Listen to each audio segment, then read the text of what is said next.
네, 미국이 이제 파리 기후 변화 협약에 이제 공식적으로 복귀를 하게 되면서 친환경 관련주들 들고 계신 분들 입장에서는 좀 기다린 모멘텀이었을 것 같고, 친환경 관련주들이 또 없으신 분들 입장에서는 시장에서 어떻게 반응할지가 궁금하실 것 같습니다. 오늘 이 이슈로 세 분과 자세한 얘기를 좀 나눠볼까 합니다. 네, 함께할 분 바로 소개해드릴게요. 네, 박정식 대표 그리고 염승환 부장 스튜디오에 자리해 계시고요. 오늘 화상 전화 연결은 천안으로 가보겠습니다. 김정석 과장과 연결이 되어 있습니다. 세 분 모두 안녕하세요.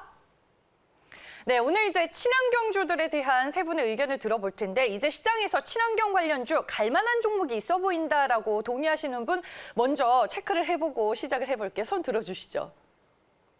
네, 세 분 다 들어주셨습니다. 그러면 각각 친환경과 관련해서 이제 어떤 의견들을 가지고 있는지 한 줄 평가를 통해서 먼저 확인해 볼게요. 네, 바이든 파리 기후협약 공식 복귀 친환경주가 뜬다입니다. 한 분 한 분 의견을 보면요. 오늘 염승환 부장님, 이산화탄소를 잡아라라고 의견을 주셨고요. 네, 이어서 박정식 대표는 친환경 글로벌 트렌드 강화가 예상이 된다라는 의견입니다. 마지막으로 김정석 과장은 ESG에 집중을 하자라고 오늘 의견을 주셨습니다.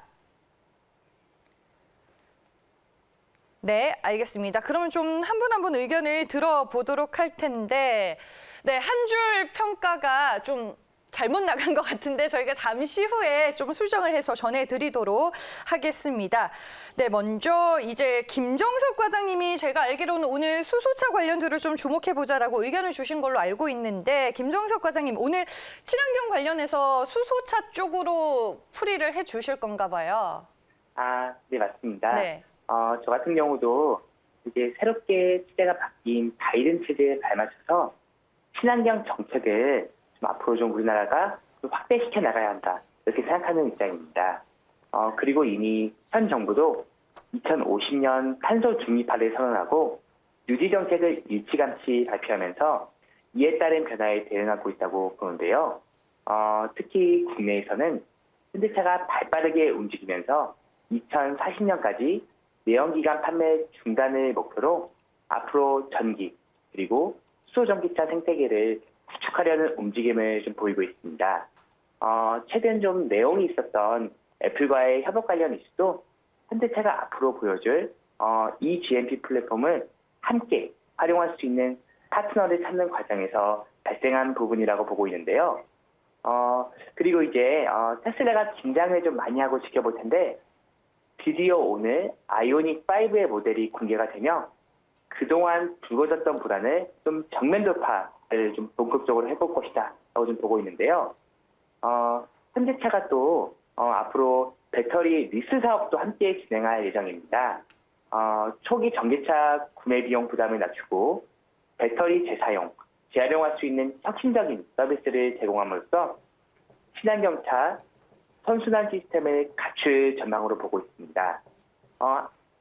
앞선 코너에서도 한번 LG전자에 관련된 부분이 나왔었는데, LG도 최근에 전장사 부분에서 이제 6년 만에 투자 전환하면서 새롭게 좀 변모하고 있는데요.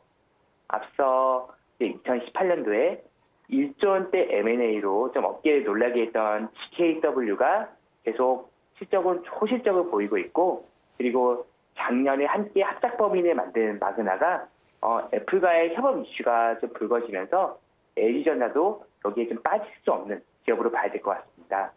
그리고 최근에는 포스코 역시도 수소산업 생태계 구축을 위해 현대차와 손을 잡게 되었는데요.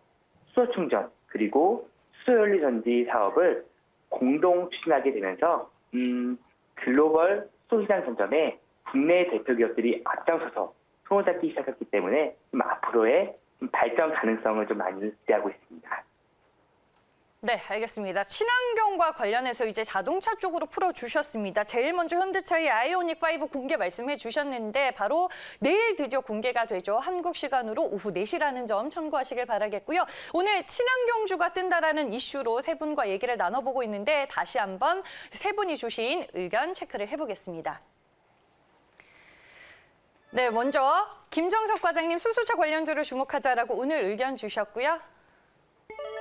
네, 다음 염승환 부장님 이산화탄소를 잡아라라는 의견이었습니다. 마지막으로 박정식 대표는 ESG에 집중하자라고 오늘 친환경주와 관련해서 의견을 주셨는데 다음은 이제 염승환 부장님의 의견을 좀 들어보겠습니다. 시장에 탄소 배출권과 관련된 종목들도 여럿 있기는 하죠, 부장님. 네, 뭐 그렇게 네. 아주 많은 건 아닌데 이제 그중에 이제 핵심적인 종목들 주가 흐름들이 상당히 뭐 요즘 좀 좋은 편이고요. 그리고 이제 그 바이든 대통령이 이제 파리 기후 협약에 이제 복귀를 하게 됐는데 결국 이제 친환경적인 정책이 이제 드디어 좀 시작이 됐다 이렇게 좀 보시면 좋을 것 같습니다. 그동안 미국이 이제 국제사회에서 어떻게 보면 이제 이 역할을 좀 안 했죠. 안 하고 그냥 이제 어떻게 보면 좀 약간 이제 구경제로 돌아가는 모습들이 좀 많이 나왔는데 이제 결국엔 그 바이든 이제 체제가 시작이 되면서 미국마저도 이 강력한 뭐 친환경 드라이브를 이제 걸 가능성이 굉장히 높아졌습니다. 그러니까 그동안은 이제 유럽 중심으로 이 시장이 굉장히 크게 움직였고 그 외에 뭐 한국이라든가 또 중국도 어느 정도 좀 쫓아가는 그런 모습들이 좀 나아졌는데 이제 미국마저 이렇게 뛰어들게 됐기 때문에 이쪽 시장 자체는 뭐 굉장히 커질 수 있다 이렇게 좀 말씀을 좀 드리고 싶고 특히 이제 탄소 배출권 관련해 가지고는 최근에 이제 뭐 유럽에서도 가격이 좀 급등세를 좀 보여주고 있고 뭐 톤당 가격이 한 40유로를 최근에 뭐 돌파한 상황이고 한국에서도 아직은 좀 가격 격차가 좀 있다 하더라도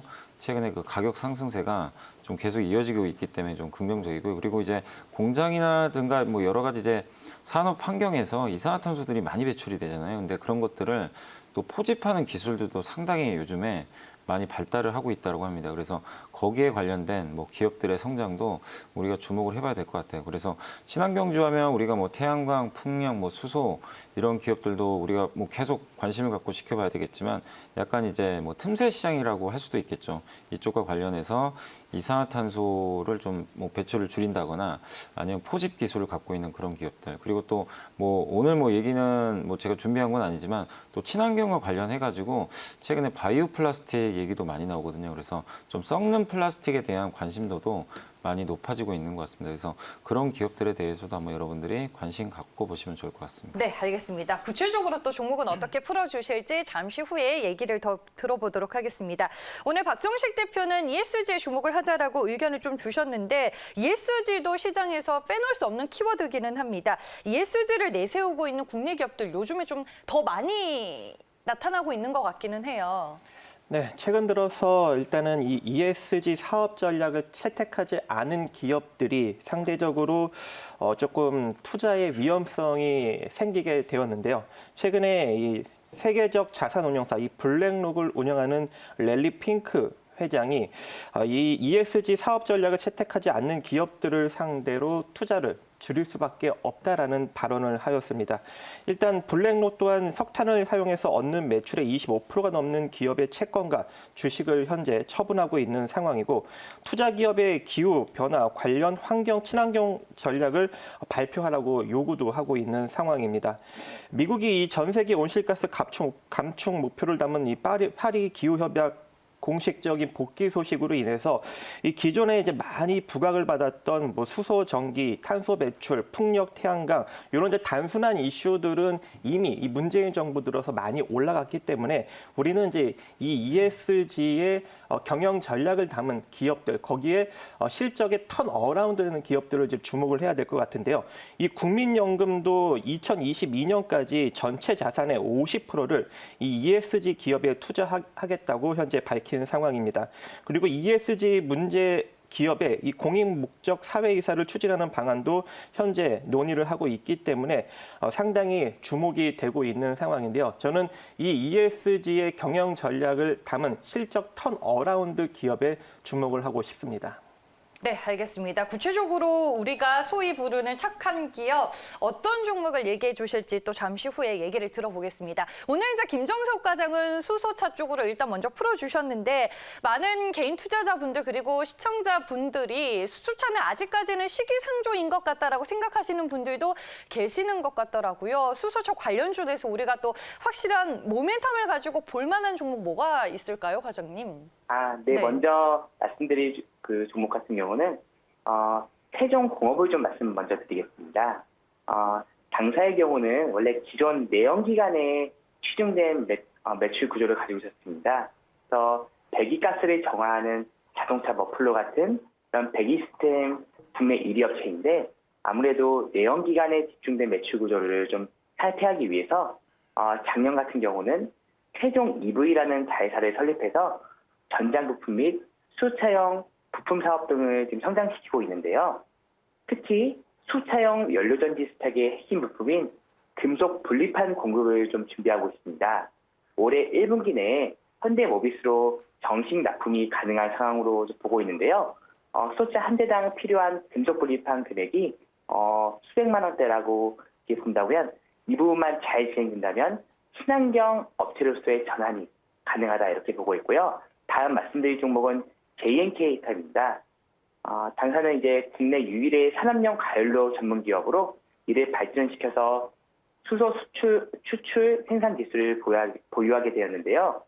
최근에는 수소버스 충전소 충전 설비 입찰을 따내기도 하면서 소형부터 대형차까지 충전 시스템의 설비 대부분을 국산화함으로써 비용 절감을 통해 수익성 개선이 앞으로 좀 이루어질 것으로 이렇게 기대를 하고 있습니다.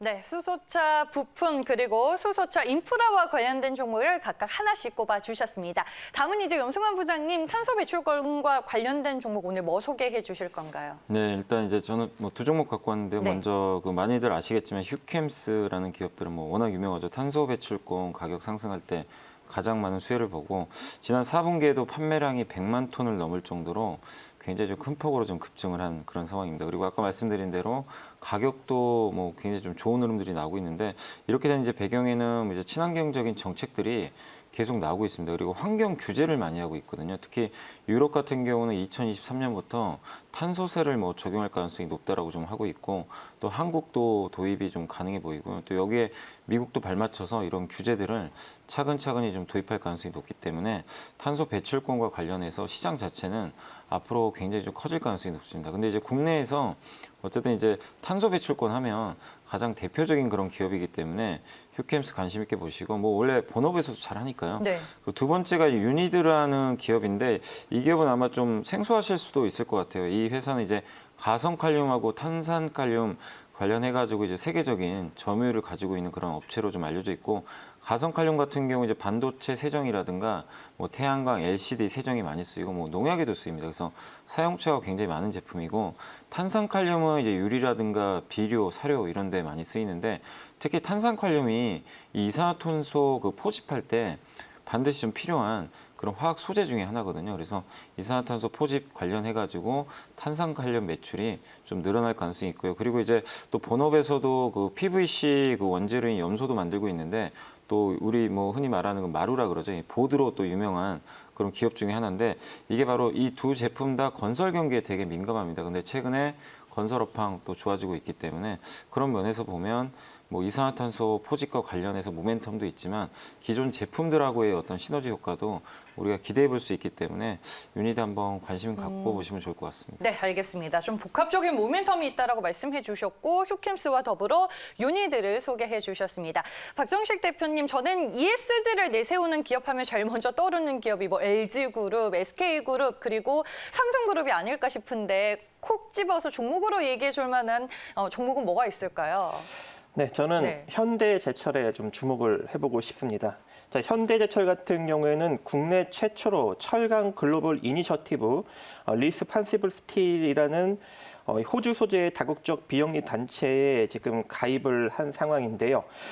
현재 이 다양한 철강 회사들 아르셀로미탈 그리고 아페럼, 블루스코프, 철강 업체를 비롯한 자동차 메이커, BMW, 광산업체 HP 그리고 금융업체인 HSBC 등 이 다양한 단체 조직이 한 71개 기업들이 참여하고 있는 그런 단체입니다. 근데 여기에 국내 최초로 우리 현대제철이 지난 12월 달에 가입을 한 상황이고요.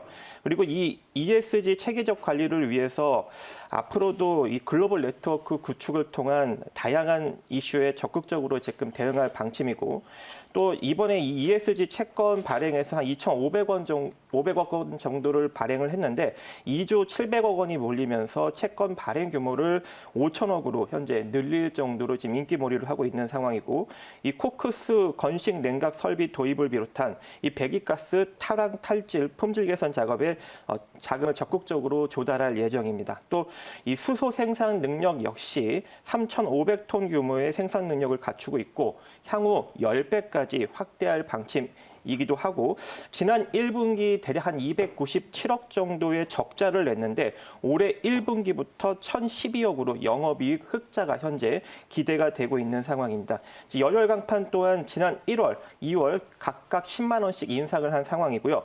올 3월 들어서 또 5만 원 추가 인상이 예정돼 있습니다. 앞으로도 영업이익이 지속적으로 증가될 수 있는 가능성이 점쳐지고 있는 상황이고 이 철광석 가격 또한 지난 3월 톤당 81달러에서 현재 173달러까지 철광석 가격도 많이 올라가 있고 지속적으로 지금 원자재 가격이 올라가고 있기 때문에 이 철강 가격도 지속적으로 상승력이 나타날 예정이고 지금 뭐 주가도 한 12,000원에서 39,000원 정도 자리까지 상승력이 나왔는데 지금도 되게 저평가 상태입니다. 즉 자본 총계 대비 시가총액이 대략 한 0.32% 정도 있는데 최소한 0.5 정도 수준까지 올라오려면 최소 6만 원짜리까지 상승력이 나타나야 되기 때문에 지금부터 여러분들이 분할 매수하셔서 6만 원짜리까지 한번 노려보시기 바라겠습니다. 네, 알겠습니다. 뭐 지금 채팅방에 현대제철 5만 원 돌파할까요? 라고 여쭤보시는 분이 있었는데 딱 박정식 대표께서 6만 원까지 보자라고 목표 주가까지 확실하게 말씀해 주셨습니다. 최근에 뭐 포스코, 현대제철 등 철강 기업들이 많이 수소 사업에 좀 열을 올리고 있는데 수소 시장의 성장성과 함께 같이 보자라고 또 얘기를 해 주셨습니다. 네, 오늘은 세 분과 함께 했고요. 말씀 잘 들었습니다. 내일 또 뵐게요. 고맙습니다.